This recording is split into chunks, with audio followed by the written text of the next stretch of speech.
I'm basically a group president of 7 companies right now. Okay. One of the organization is 3D Educator as well. So this is my portfolio and background.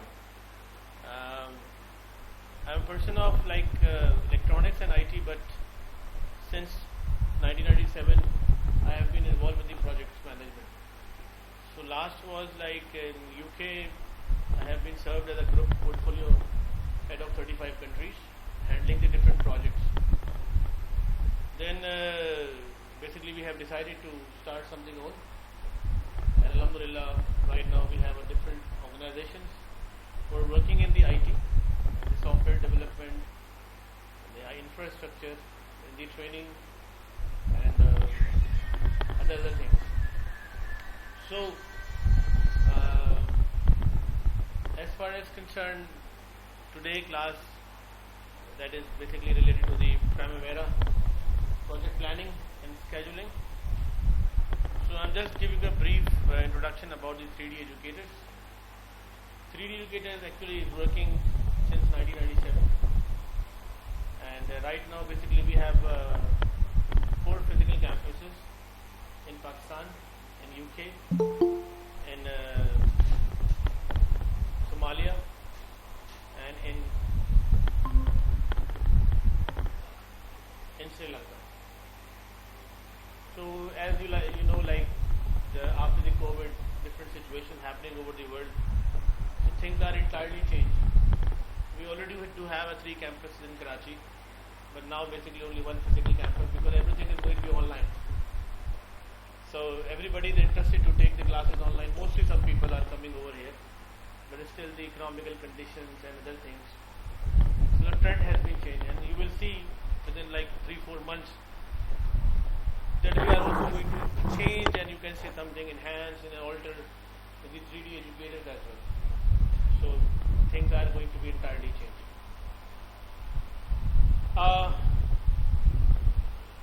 One of the small presentation related to 3D Educators. You can just have a look at what we are doing, how many domains basically we have been. Welcome to 3D Educators, Trainers and Consultants. Global Institute of International Certification. Invest in people, the only asset that appreciates. Our major domains: project management, artificial intelligence, programming and cybersecurity, and digital marketing. And lots of different domains, which covers 300 courses and international certifications. Our international accreditation and affiliation with international bodies. Key features are: 100,000 candidate have been trained, 500 plus accredited certified trainer since 1997, 200 plus comprehensive certifications, association with 16 international bodies, and presence in 4 countries. We are offering world-class certification with accredited faculties. They are international consultants, deployed international projects, and work in several countries. They are counselors, leaders, trainers, and consultants. Meet our trainers at 3D Educators. Our 800 clienteles, our existence. Join us wherever you are. The Global Institute of International Certifications. Increase your competency and skills. Register now. Don't waste your time. Thank you. Okay, this is a small introduction, and आगे जाने से पहले मैं चाहूँगा कि आप लोग भी अपना थोड़ा तारुफ करा दें स्टेप बाय स्टेप। तो पहले आप बताइए क्या नाम है और क्या कर रहे हैं, क्या बैकग्राउंड है एकेडमिक, और what is the purpose of this training. मेरा नाम रियाज हुसैन है। एक मिनट मैं जरा पहले फिजिकल लोगों से कर रहा हूँ, फिर मैं 1 बाय 1 आप सबसे ऑनलाइन वालों से ही बात करता हूँ। राइट।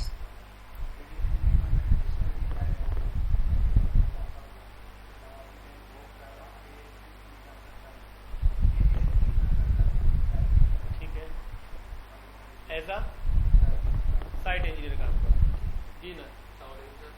मेरा मोहम्मद हामिद है और NIT यूनिवर्सिटी 2020 का pass out mechanical engineering. Recently मैंने अपना मास्टर्स कंप्लीट कर लिया इंडस्ट्रियल मैनेजमेंट में इसी year. Currently master Changal Motors में एम्प्लॉयड हूँ और as an assistant manager development department.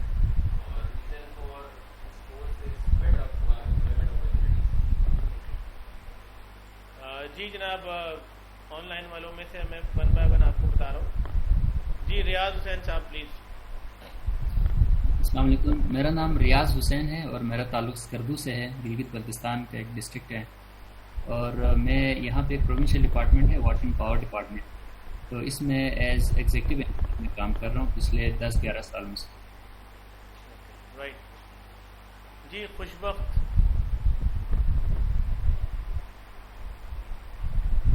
आप अपना माइक ऑन कर लेंगे। सर आवाज़ आ रही है? जी जी आ रही है। सर मैंने बैचलर सिविल इंजीनियरिंग में किया था 2020 में, और उसके बाद मैं 2 साल as a trainee engineer NHA में काम करते रहा था, और फिर मैं UK आ गया था अपने मास्टर्स के लिए कंस्ट्रक्शन मैनेजमेंट में, और मैंने अभी रिसेंटली ग्रेजुएट किया मास्टर्स में, और अभी मैं जॉब्स के लिए सर्च कर रहा हूँ UK में। यूके में सर्च करा। कहाँ रह रहे हो यूके में? मैं बर्मिंघम में होता हूँ सर। बर्मिंघम में रह रहे हो, ठीक है। बर्मिंघम में तो बड़े क्राइसिस आए हुए हैं आजकल वैसे ही। तो बिल्कुल ऐसे ही है। मेरी 2 कंपनी है यूके में। मेरी एक कंपनी अच्छा ये है। है और परसेप्ट्रॉन ग्लोबल एक और कंपनी है मेरी, AI की कंपनी, तो वो Right. काम कर रही है वहाँ पे। ठीक ठीक सर। तो खैर हमें तो पता चलता था लम्हे लम्हे की खबर यूके की और कनाडा और जो है वो हालात अच्छे नहीं है। खैर अभी बिल्कुल मार्च तक अच्छे हो जाएंगे, Hopefully. हर जगह के अच्छे हो जाएंगे इंशाल्लाह। ओके जी। Let's move further Oracle Primavera P6। अच्छा, थोड़ा सा आप लोगों के पास अभी आपने इंस्टॉलेशन नहीं कराई? Okay, do you people online people having the installation of Primavera? जी सर, मेरा इंस्टॉल हो गया है। चल हो गया है। खुशबख्त आपका इंस्टॉल हुआ है? नहीं सर, मेरा नहीं हुआ सर। ओके, सो आप इंस्टॉल करा लें, ठीक है। Sure. जो भी लोग हैं सारे यहाँ पे बैठे हैं, अपना अपना लैपटॉप लेकर आए और इंस्टॉल कराएं। क्लास में हम स्टेप बाय स्टेप साथ चलेंगे। आज हम एक इंट्रोडक्टरी ले लेते हैं ताकि थोड़ा सा आइडिया आपको हो जाए क्या है प्राइमवेरा, ठीक है, और उसके ऊपर फिर हम मज़ीद आगे बात करें। देखिए, यूजुअली दुनिया भर में अगर हम बात करें तो एक तो ये कि आपको एक नाम नज़र आता है प्रोजेक्ट, कि जी प्रोजेक्ट हो रहे हैं, प्रोजेक्ट चल रहे हैं, ठीक है। But obviously as far as concern to the project management, ठीक है, तो ये प्रोजेक्ट का जो वर्ड है ये एक जनरलाइज्ड वर्ड है। It's not only pertain that there is something is going to be happening tangible. कोई चीज़ टेंजिबल कोई नज़र आ रही है तो प्रोजेक्ट है, वरना वो प्रोजेक्ट नहीं है। बल्कि कोई चीज़ नज़र नहीं भी आ रही है तो वो प्रोजेक्ट की शक्ल में है, ठीक है। अच्छा, अब ये इसकी तो खैर बहुत ज़्यादा डिटेल है जो हम अभी इससे पहले क्लास हो रही थी, वो PMP क्लास है, तो उसमें आज बहुत कुछ हम पढ़ा रहे हैं और मैं दे रहा हूँ वो क्लासेस भी, ठीक है। लेकिन एक थोड़ा सा ओवरव्यू आपको लेना ज़रूरी है, क्योंकि जब तक आप ये नहीं समझेंगे आपको समझ में नहीं आएगा प्राइमवेरा क्या कर रहे हैं। तो हम जब किसी चीज़ को प्रोजेक्ट की शक्ल में देखते हैं, चाहे वो टेंजिबल हो चाहे वो इनटेंजिबल हो, ठीक है। बहुत सारे ऐसे काम हैं, सॉफ्टवेयर इंडस्ट्रीज पूरी इनटेंजिबल है, ठीक है। आप देख सकते हैं कि सारा कितने मिलियंस ट्रिलियंस के काम हो रहे हैं, ठीक है। ऐसी बहुत सारी सर्विसेज हैं जो प्रोजेक्ट की शक्ल में है, आपके पास हो रही हैं। तो प्रोजेक्ट की ये तस्वुरात कि कोई बड़ी चीज़ होगी तो प्रोजेक्ट होगा, ऐसा नहीं, नंबर 1। दूसरी बात ये कि according to the like international bodies, जो दुनिया में बॉडीज़ क्या कर रही हैं, बॉडीज़ ये कर रही हैं कि नॉर्मली एक टाइम था जब किसी चीज़ की एवोल्यूशन या इख्तरा हो रहा था, ठीक है ना। लोगों ने सोचना शुरू किया, आहिस्ता आहिस्ता चीज़ें बननी शुरू हुई। तो that was a classical period of the physics, that was the classical period of the physics. Physics इसलिए कह रहा हूँ कि साइंस की इब्तिदा वहीं से है, मैथ्स और physics. But after like in 16th century, after the 16th century, 17, 18 or 19 and 20, 21st century, this is the modern period of physics। और modern period of physics में बहुत rapidly changes आई हर चीज़ में, चाहे वो मैनेजमेंट हो, चाहे वो मार्केटिंग हो, फाइनेंस हो, methodologies हो, टेक्नोलॉजीज हो, ठीक है। Everything is going to be entirely change and is changing by time to time very very very fastly. अब इन तमाम चीज़ों को देखते हुए दुनिया में एक रिसर्च की गई कि भाई जो लोग दुनिया में चेंज लेकर आते हैं वो कितने लोग हैं, ऐसे कितने लोग हैं जो दुनिया में चेंज लेकर आए, दुनिया को एक नया रास्ता दिखाया, नई टेक्नोलॉजी, नई मेथडोलॉजी, नए सिस्टम्स, नए चीज़ों पे काम की। तो वो कितनी बॉडी, कितनी फर्म्स हैं, कितने रिसर्च सेंटर्स हैं, कितने लोग हैं। तो एक रिसर्च के बाद ये चीज़ सामने आई कि दुनिया में 7 बिलियन लोगों की आबादी है। अब 7 बिलियन लोगों में से जो लोग फॉर्मल एजुकेशन ले पाते हैं, फॉर्मल एजुकेशन, ठीक है, तो वो कितने लोग हैं और वो कितने एजुकेटेड हैं। तो वहाँ दुनिया भर में आपको पता है कि हमारे भी वैसे इंटरमीडिएट तक एजुकेशन फ्री ही थी, ठीक है, हमने फ्री में पढ़ा, हमने कोई पैसे देकर नहीं पढ़ा, ठीक है। लेकिन अब हमारे मुल्क में तो खैर एक अलग ही निज़ाम चल पड़ा है। तो वैसे दुनिया भर में 21% लोग जो है वो कहते हैं जी लिटरेट है, कोई 25 भी कहता है, कोई 31 भी कहता है। लेकिन एक लिटरेसी रेट के अंदर जो मेयार है नापने का, वो ये है कि जो शख्स अपने नाम को लिख सकता हो तो वो उसको पढ़ भी सकता हो, यानी जो उसने लिखा है वो पढ़ ले, ये लिटरेसी है। मगर एक लिटरेसी वो है जिसे हम कहते हैं कि वो बाकायदा हायर एजुकेशन की लिटरेसी। हायर एजुकेशन कहाँ से स्टार्ट होती है? When you talk about the graduate, when you have done your graduation. तो इस दुनिया में कितने % लोग हैं जो ग्रेजुएशन कर लेते हैं?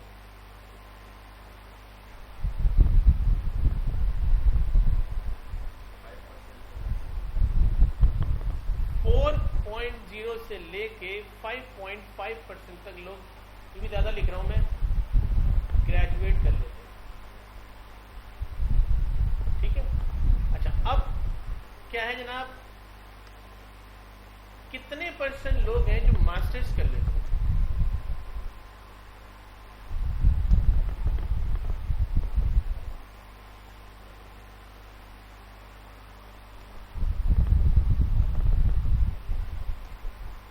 तो कितने % लोग हैं जो PhD कर लेते हैं?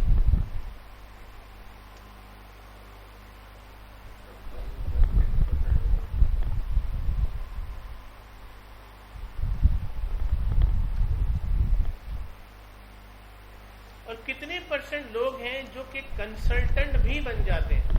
कंसल्टेंट बनने के लिए जरूरी नहीं है कि आप PhD हैं।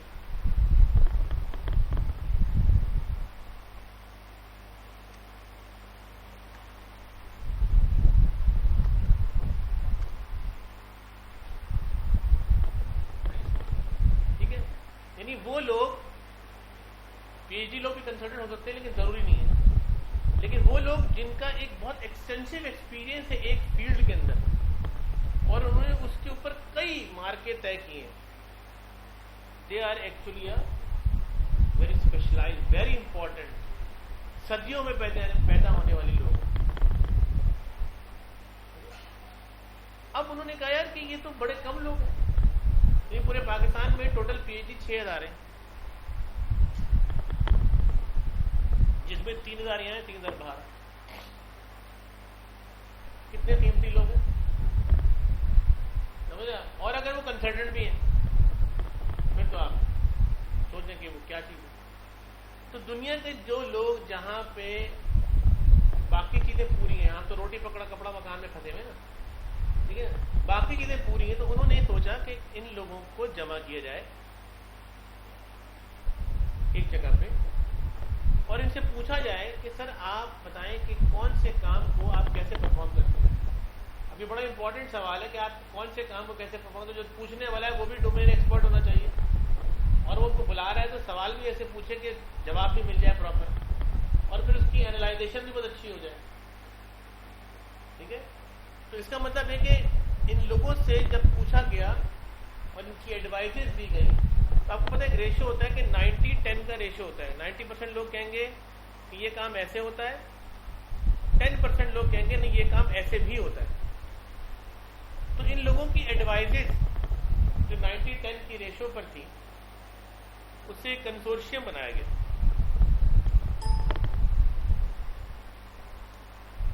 और उस कंसोर्शियम पे बाकायदा तौर पर लोगों को इकट्ठा किया गया और उनकी एडवाइजेज ली गई।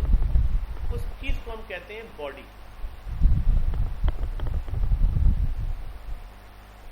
ठीक है। और उस बॉडी के बाद जो best of the best processes हो सकते थे, best of the best processes,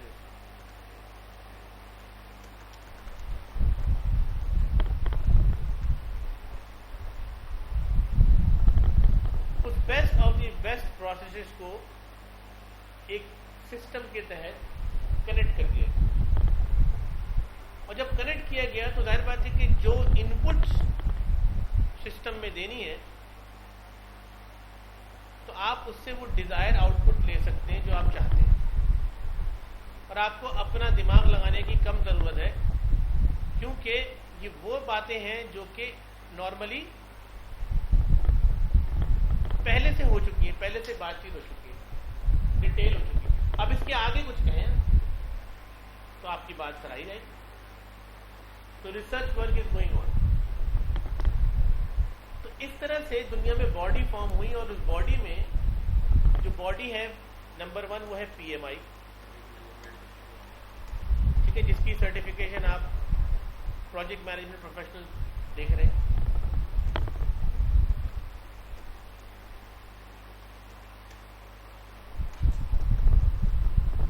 ठीक है। दूसरी एक और बॉडी है यूके की, जिसका नाम है एडवांस या association of project management, APM, जिसकी बड़ी मशहूर सर्टिफिकेशन है PRINCE2। ठीक है। ऐसे जर्मन की मेथडोलॉजीज हैं कुछ, ऐसे ही आपके पास जो है वो मेथडोलॉजीज हैं आपकी, अल्लाह भला करे, ऑस्ट्रेलिया की, पाकिस्तान की भी है। ठीक है। तो मुख्तलिफ लोगों के मुख्तलिफ अपने अपने सिस्टम्स के हिसाब से चीजें हैं, और उसके हिसाब से तमाम काम है। राइट। अब इन लोगों ने मिलके सबसे पहले तो ये बताया कि project management has no concern with the engineering. अब आप परेशान है कि भाई प्रोजेक्ट मैनेजमेंट इंजीनियर के लिए नहीं है तो फिर किसके लिए?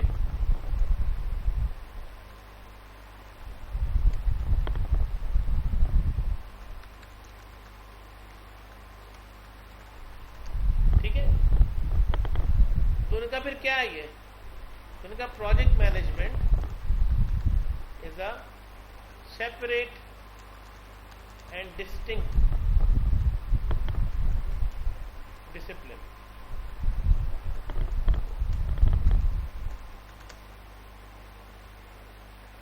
It has its own norms. It has its own characteristics.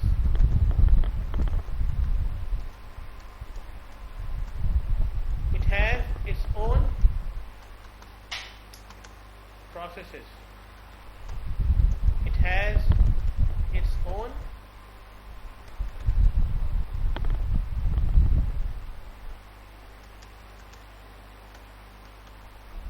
knowledge areas. ठीक है।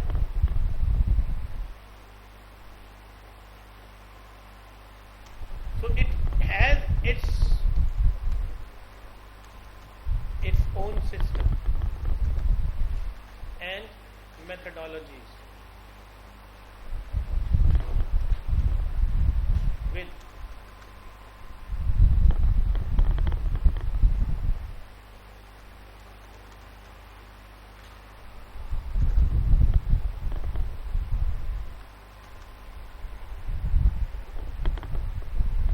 ठीक है भाई। अब ये सारी चीजें उन्होंने बता दिया आपको। इसका मतलब है कि प्रोजेक्ट मैनेजमेंट जो है वो किसी पर्टिकुलर इंजीनियरिंग से वाबस्ता नहीं है, बल्कि एक अलग फील्ड है।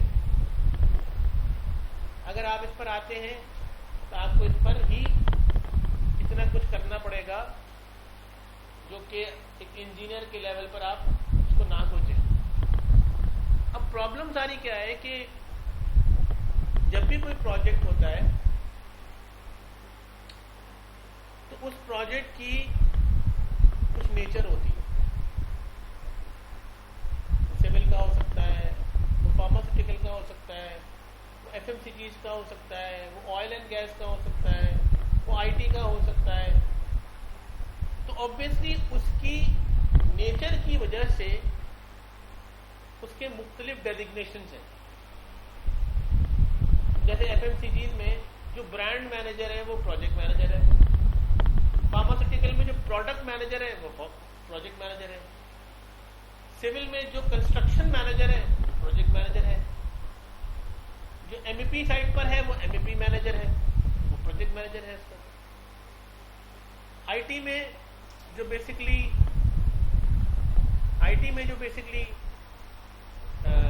पीएमओ है उसका प्रोजेक्ट मैनेजर है। ठीक है, तो हर जगह पे उनके नाम डिफरेंट देखेंगे आप, लेकिन काम उनका प्रोजेक्ट मैनेजमेंट है। सही। अच्छा, अब क्या है जनाब कि ये कहते हैं कि आप अगर आपके पास मल्टीपल प्रोजेक्ट्स हैं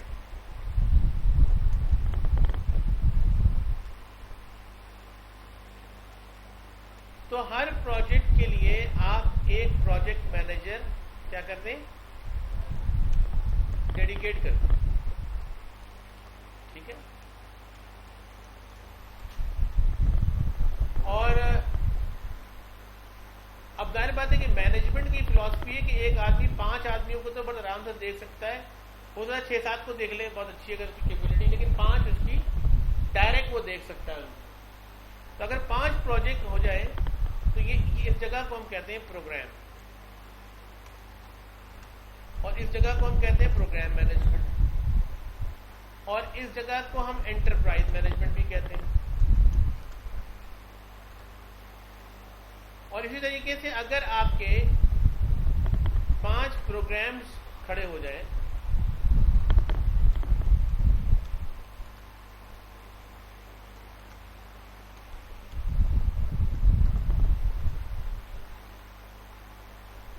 तो हर प्रोग्राम पे हर जगह पे एक प्रोग्राम मैनेजर चाहिए होगा, और अगर ये प्रोग्राम मैनेजर काम कर रहे होंगे तो फिर इनको देखने की जरूरत है। इस जगह को क्या कहते हैं, पोर्टफोलियो, और इस जगह की मैनेजमेंट को पोर्टफोलियो मैनेजमेंट कहा जाता है। और अगर आपके पास 5 पोर्टफोलियोज हो जाए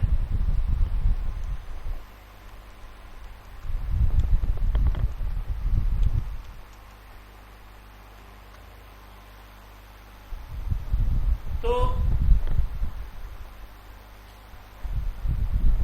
फिर ये बन जाएगा क्या, ग्रुप पोर्टफोलियो, और पोर्टफोलियो मैनेजर होगा। अब ये इससे बड़ी ऑर्गेनाइजेशन नहीं होती, यानी एक प्रोजेक्ट मैनेजर, उसके नीचे असिस्टेंट मैनेजर होंगे, सुपरवाइजर होंगे। ठीक है, यहाँ पे अगर वो मिसाल के तौर पर मैनेजर है तो ऊपर लेवल पे प्रोग्राम मैनेजमेंट डायरेक्टर होंगे, ठीक है, या जनरल मैनेजर्स होंगे, पोर्टफोलियो पे डायरेक्टर्स होंगे, ठीक है, उससे ऊपर ग्रुप डायरेक्टर। अब नाम कुछ भी हो सकता है, काम उनके डिफरेंट है। एक प्रोग्राम मैनेजर 5 प्रोजेक्ट को देख रहा है तो एक पोर्टफोलियो मैनेजर कम से कम 25 प्रोजेक्ट को देख रहा है, और एक ग्रुप पोर्टफोलियो जो है वो 125 प्रोजेक्ट को देख रहा है। तो आप सोचें कि उसकी रिस्पॉन्सिबिलिटी और उसकी चीजें कितनी ज्यादा है। अब दुनिया में कोई भी फील्ड आई तो हर फील्ड में आईटी ने धूम मचाई, हर फील्ड के अंदर। आईटी और कंप्यूटर साइंस में फर्क यही है, कंप्यूटर साइंस स्पेसिफिक है, कंप्यूटर टू आईटी हर डोमेन के लिए। व्हेन यू से योरसेल्फ कि आई एम आईटी कंसल्टेंट, इसका मतलब है कि आप हर फील्ड को समझते हैं पहले, और फिर उसके हिसाब से उसके प्रोग्राम्स को डेवलप करते हैं। तरीके से दुनिया में कई सॉफ्टवेयर डेवलप किए गए प्रोजेक्ट को हैंडल करने के। टॉप 50 सॉफ्टवेयर दुनिया में मौजूद है, ठीक है। उन सॉफ्टवेयर में से जो प्रोजेक्ट को हैंडल करता है वो मुख्तलिफ प्रोग्राम है, जैसे कि MS प्रोजेक्ट, जैसे कि प्राइमेवेरा, ठीक है ना, जैसे कि माइंडजेट, जैसे कि जीरा, जैसे कि क्लिकअप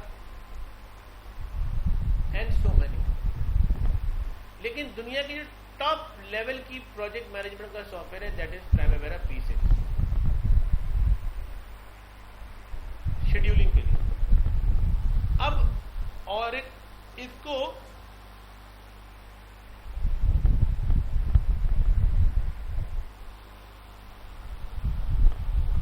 प्राइमेवेरा 3 से मैं प्राइमेवेरा यूज कर रहा हूं 1996 से।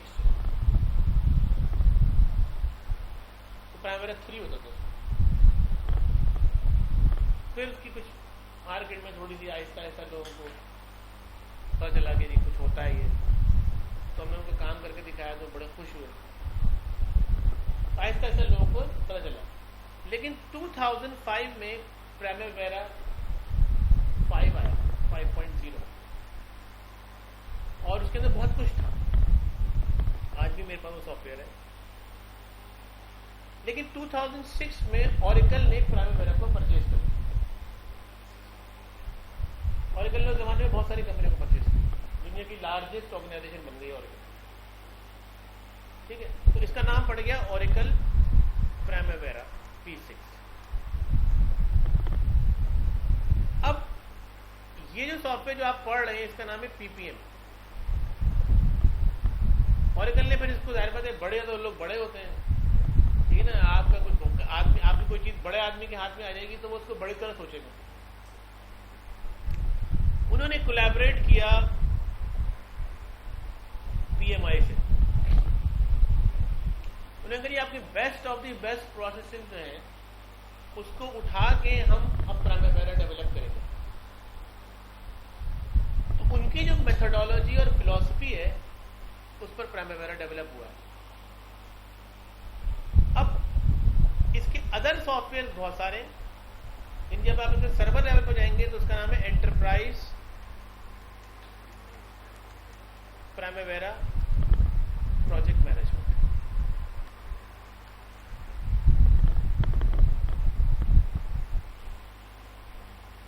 जिसको हम EPPM कहते हैं।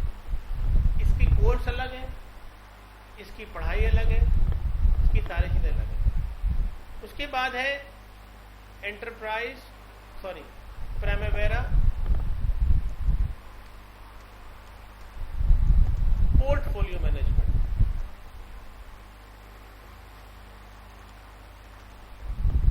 EPM, इसकी अलग सारी दुनिया है, फिर इसके अलग सॉफ्टवेयर हैं। फिर है प्राइमेवेरा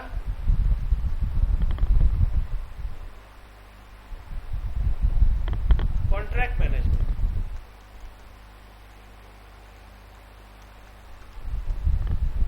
फिर है प्राइमेवेरा यूनिफायर मैनेजमेंट।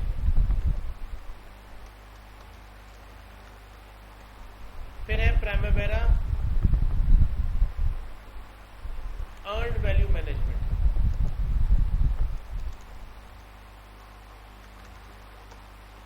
फिर है प्राइमेवेरा रिस्क एनालिसिस।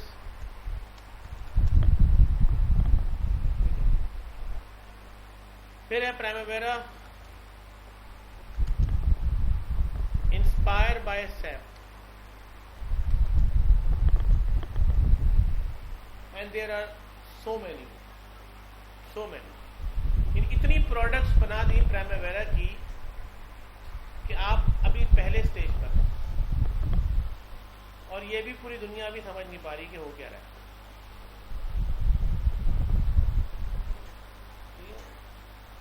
तो मैं आपको इससे दिखा रहा हूं कि ये एक दुनिया है। अब इसके अंदर ऑब्वियस सी बात है कि ये एक टूल है प्रोजेक्ट को हैंडल करने का।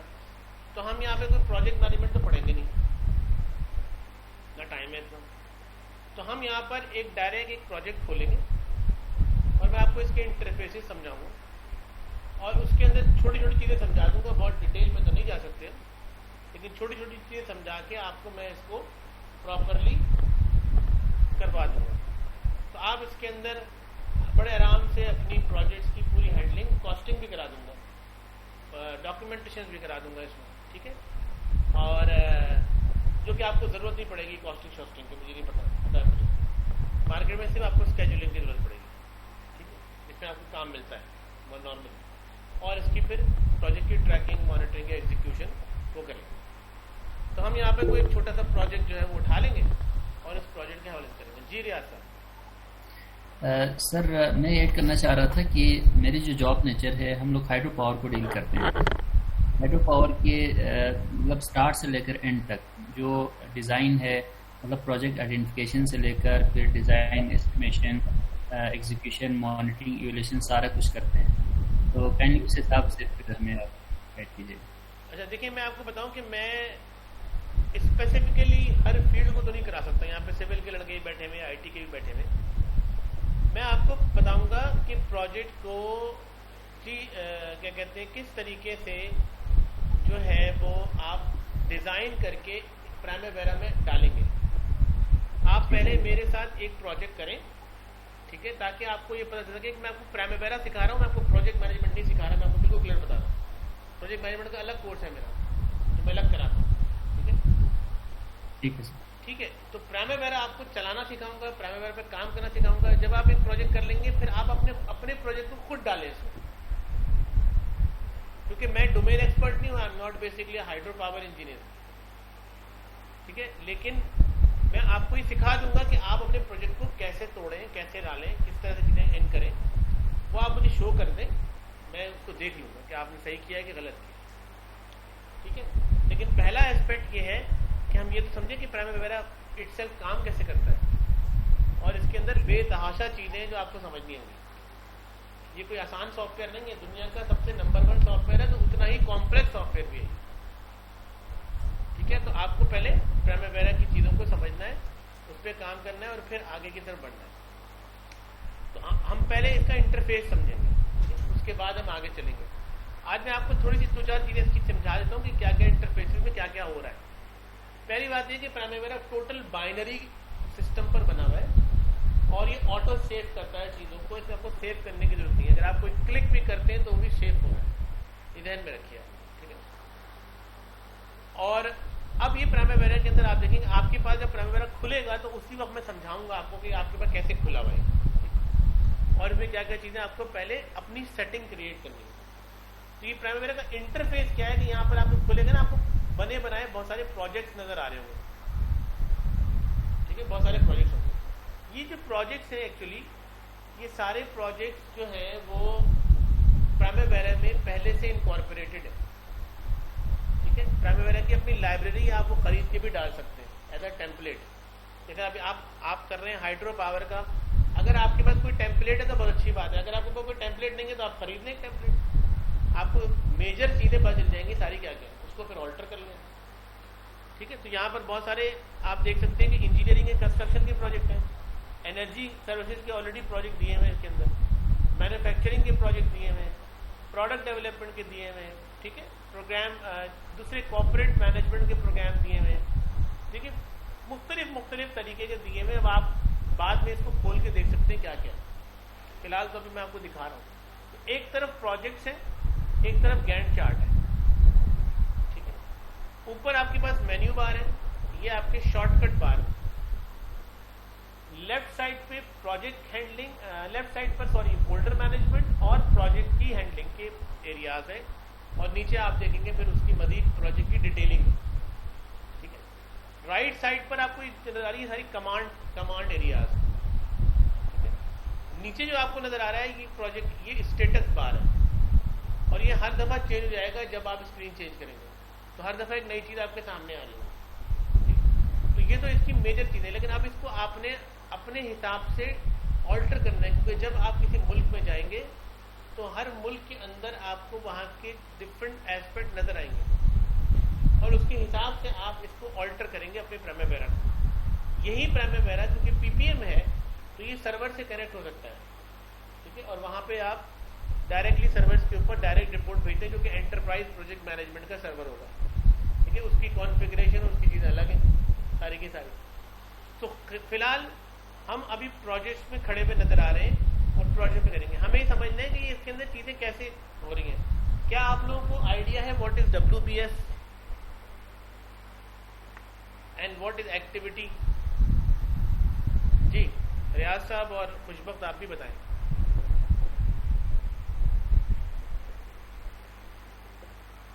Sir work breakdown structure. Work breakdown structure, ठीक है जी। रियाज साहब क्या आपको आइडिया है इसका वर्क ब्रेकडाउन स्ट्रक्चर क्या होता है? सर सिर्फ नाम सुना हुआ है, बाकी ज़्यादा डेप्थ नहीं। नाम सुना हुआ है, ठीक है। आप लोगों को कोई आइडिया?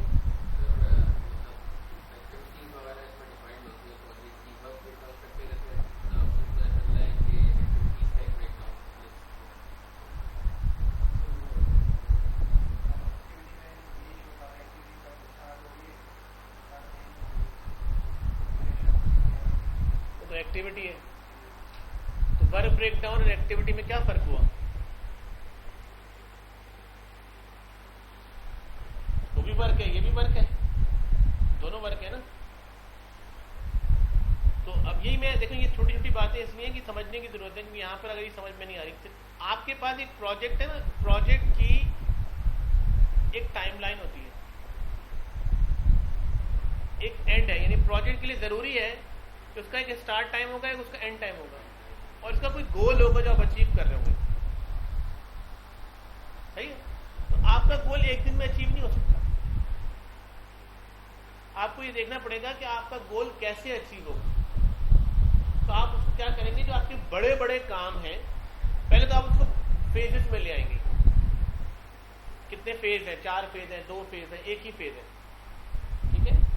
और उन फेजेस को फिर आप मजीद टुकड़ों में एक पहला फेज स्टार्ट करेंगे। मिसाल के तौर पर पहला फेज कंप्लीट करना, तो पहले फेज के अंदर बड़ी बड़ी क्या चीजें, ठीक है, बड़े बड़े लेवल पर क्या चीज है। आपने कहा ये बड़ी बड़ी हमारे पास चीजें, ये बड़े बड़े काम हैं जो हमें करने हैं। वो बड़े बड़े काम को आप टुकड़ों में ब्रेक कर लेते हैं,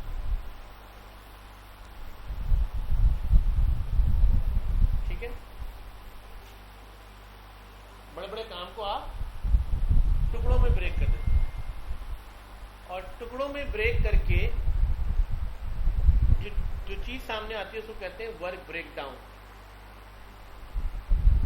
अब हो सकता है कि एक बड़े वर्क ब्रेकडाउन के और छोटे छोटे ब्रेकडाउन भी हैं, और जब उस ब्रेकडाउन की एक्टिविटीज आप करेंगे तो वो ब्रेकडाउन अचीव होगा, ठीक है। तो हम WBS को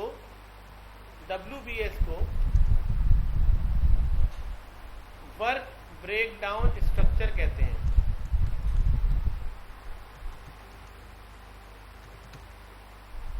और एक्टिविटीज है, यानी टास्क है वो जो कंप्लीट करने हैं। अब इसको हम अगर आराम से समझे तो क्या है, दोनों काम है, लेकिन WBS एक नाउन है और एक्टिविटीज एक वर्ब है। यानी एक्टिविटीज में कोई ना कोई हरकत हो रही है, मूवमेंट हो रही है, परफॉर्मेंस आ रही है, कोई एक्शन परफॉर्म हो रहा है, तो वो एक्टिविटी है। और जिसमें एक्शन परफॉर्म नहीं हो रहा वो क्या है, वो ब्रेकडाउन, ठीक है। अब मिसाल के तौर पर मैं आपको एक मिसाल देता हूं। मैं कंपनी में मैंने किसी से ज्वाइन किया, मैंने कहा भाई मुझे एक लैपटॉप ला दो। मैंने कहा जी सर आपका लैपटॉप आ जाएगा। Now this is one of my requests.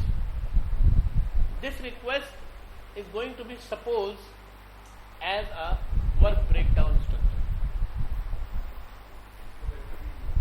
ठीक है। अब इसको करे कैसे जाएगा? जब मैं एज अ टॉप मैनेजर होऊंगा तो वो फौरन मेरे पास आएगा, कहेंगे सर एक रिक्विजिशन का फॉर्म फिल कर दीजिए। वो फॉर्म फिल कराएगा मुझसे, वो भाग के नीचे लेके जाएगा प्रोक्योरमेंट में, प्रोक्योरमेंट वाले फॉरन मार्केट से कोटेशन कलेक्ट करेंगे, कोटेशन कलेक्ट होगी, कोटेशन में जो लोएस्ट होगी उसका कंपैरिजन बनेगा, वो कंपैरिजन जो है वो अप्रूव करवाएंगे फिर मुझसे, ठीक है। वो अप्रूव करवाने के बाद वो नीचे लेके जाएगा फिर, और उसको कहेगा जी कि ऑडिट में देगा कि जी अप्रूव कर लिया सबने, तो ऑडिट वाले माइनस करेंगे बजट में से, फिर भेजेंगे वो अकाउंट्स को, अकाउंट्स वाले उसको वेरीफाई करेंगे, फिर वो प्रोक्योरमेंट आएगा, प्रोक्योरमेंट वाले उसका परचेज ऑर्डर बनाएंगे, परचेज ऑर्डर बना कर देंगे उस वेंडर को, वेंडर जो है वो ला के देगा वो लैपटॉप उनको, वो कहेगा ये लैपटॉप जी स्टोर में इसकी रसीद जमा करा दें आप, वो स्टोर में इसकी रसीद जमा हो जाएगी, स्टोर वाले उसको इन्वेंटराइज करेंगे, और इन्वेंटराइज करने के बाद वो फिर एक रिक्वेजिशन देगा कि सर आप स्टोर से आपका मैं ला के दे रहा हूँ, इस पर साइन कर दें। इवन दो कि वो लैपटॉप मेरे पास लेकर आएगा, रख देगा, लेकिन वो एक साइन करा लेगा कि स्टोर से माइनस होके आपके पास आ गया है, और जब मैं उसके बिल पे साइन करवाएगा तो मैं उसको पेमेंट होगी लड़के को, जो जिससे वो जाकर और मार्केट में जो कंपनी है जो भी XYZ, यानी एक काम मैंने उसको क्या बोला, लैपटॉप ला लो, उसके पीछे कितने काम हुए, can you see, all are activities, ठीक है, बात समझ में आ रही है। तो हमें ऐसे ही अपने प्रोजेक्ट में हमें सिविल का छोटा सा प्रोजेक्ट बना लें, ठीक है पहले, ताकि आपको क्लियर हो पिक्चर क्या है। बहुत बड़ा नहीं बनाएंगे, छोटा ही बनाएंगे। मैंने बड़े बनवाए पिछली दफा तो वो जरा ज्यादा ही हो गए, लोगों से वो हैंडल भी नहीं हो गए। तो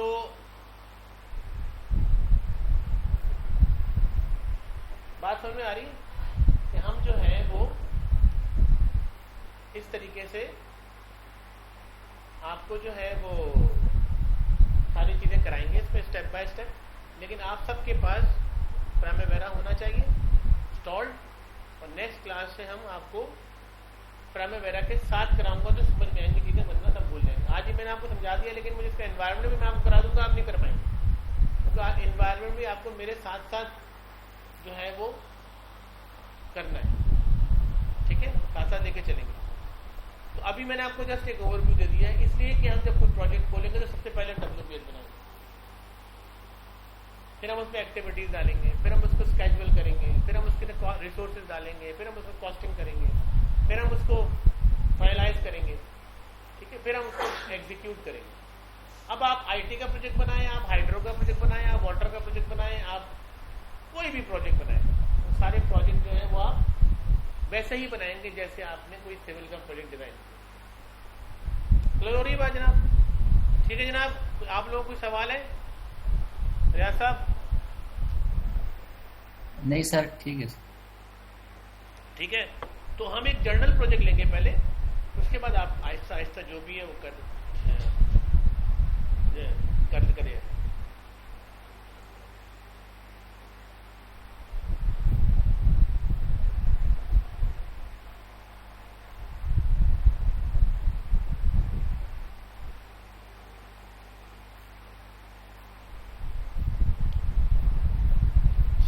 फिर इंशाल्लाह नेक्स्ट क्लास में मुलाकात करते हैं, आज यहीं तक रखते हैं इसको, क्योंकि फिर आप लोगों को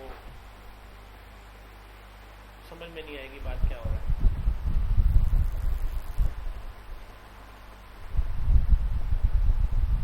क्या सितंबर है ना?